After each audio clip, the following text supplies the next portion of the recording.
Menteri Kesehatan Budi Gunadisadikin mengungkapkan ada 80% kasus gangguan ginjal akut di tanah air berasal dari 8 provinsi, sedangkan total kasus ginjal akut sebanyak 255 kasus yang tersebar di 26 provinsi per 24 Oktober 2022. Angka ini meningkat dari total 245 kasus yang telah dilaporkan ke Menkes pada 23 Oktober 2022 silam. Kami akan tampilkan berikut sebaran kasus gagal ginjal akut di Indonesia yang telah kami himpun dari tim Litbang CNN Indonesia. Langsung saja kita simak di mana sajakah sebaran paling banyak dari kasus gagal ginjal akut pada anak di tanah air. Tapi sebelum ke sana kita akan terlebih dahulu apa saja yang tengah dilakukan oleh Kemenkes, termasuk dari IDAI kerjasama apa yang telah mereka lakukan. Ternyata kemarin mereka sudah menyatakan bahwa untuk penelitian Kemenkes ini dan juga IDAI per 22 Oktober 2022 menyatakan bahwa tidak adanya kasus gagal ginjal pasca instruksi yang telah mereka berikan, yaitu Kemenkes, bahwa tidak konsumsi sementara obat sirup di tengah masyarakat. Ini dikatakan oleh Jubir Kemenkes RI, yaitu Muhammad Syahril. Dan kemudian dari pernyataan yang disampaikan oleh Muhammad Syahril selaku juru bicara Kemenkes bahwa telah memastikan penyebab gangguan ginjal akut ini menyerang anak-anak bukan berasal dari ruang lingkup COVID-19, baik itu infeksi virus maupun efek dari vaksin COVID-19. Kemudian juga dikatakan oleh Syahril, gagal ginjal akut diduga akibat adanya cemaran senyawa kimia pada obat tertentu yang saat ini sebagian sudah teridentifikasi.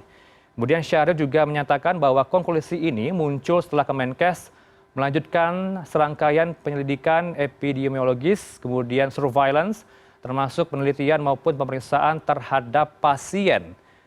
Jubir Kemenkes ini juga menyatakan bahwa pihaknya sudah mendatangkan obat antidotum atau obat penawar racun agar dari gejala gangguan ginjal akut tidak kembali masif yang terjadi di 26 provinsi.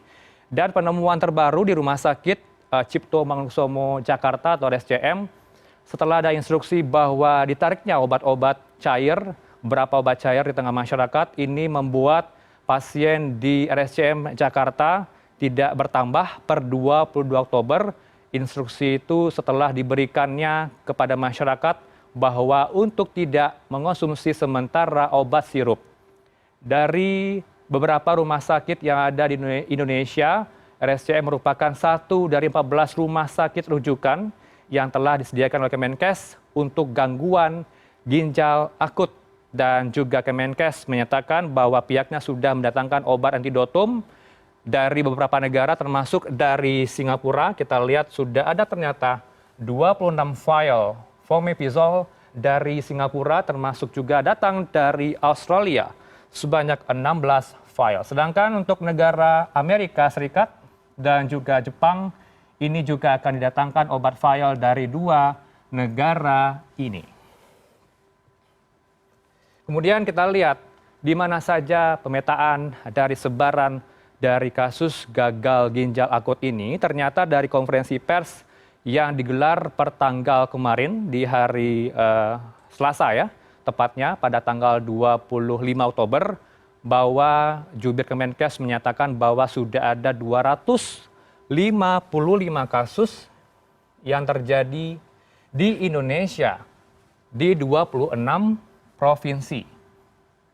Namun Syahril mengatakan selaku dari jubir ini Kemenkes bahwa tidak ada penambahan kasus baru karena kasus terbaru pada tanggal kemarin adalah kasus lama yang telat atau terlambat dilaporkan ke Kemenkes. Sebanyak 10 kasus, diantaranya ada yang meninggal dunia sebanyak 2 pasien. Dan ini mengalami peningkatan sebenarnya pemirsa bahwa dari angka 255 ini pada tanggal 23 Oktober ini terjadi peningkatan kasus 245. Dan per 25 Oktober terjadi peningkatan kasus sehingga sudah ada 255 kasus di 26 provinsi.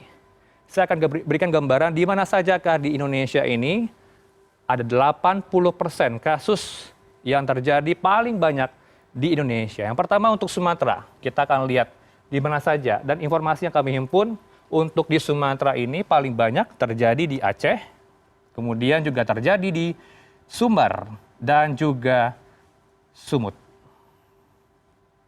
Bagaimana dengan 5 provinsi lain? Dikatakan tadi oleh saya bahwa ada 8 provinsi. Ini sumber dari Litbang Sian Indonesia, dari Kemenkes, ada 8 provinsi, berarti ada 5 provinsi lagi yang paling banyak di Pulau Jawa, yaitu di Banten, kemudian juga tersebar peningkatan kasus terjadi di DKI Jakarta.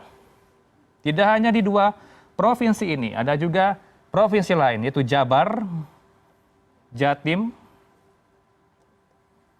termasuk juga di Pulau Dewata, Bali. Dan dari 8 provinsi ini yang paling banyak tentunya juga ada provinsi lain karena saya catat dari Kemenkes tidak hanya di 8 provinsi ternyata. Untuk kasus lain terjadi dengan angka yang kecil dari Aceh hingga ke Papua. Tentunya kalau saya sebutkan di 26 provinsi akan memberikan waktu yang banyak atau durasi ya. Dan yang paling penting adalah menjaga protokol kesehatan bagi orang tua agar tidak terlambat dalam penanganan kasus gagal ginjal anak yang terjadi di Indonesia pada saat ini.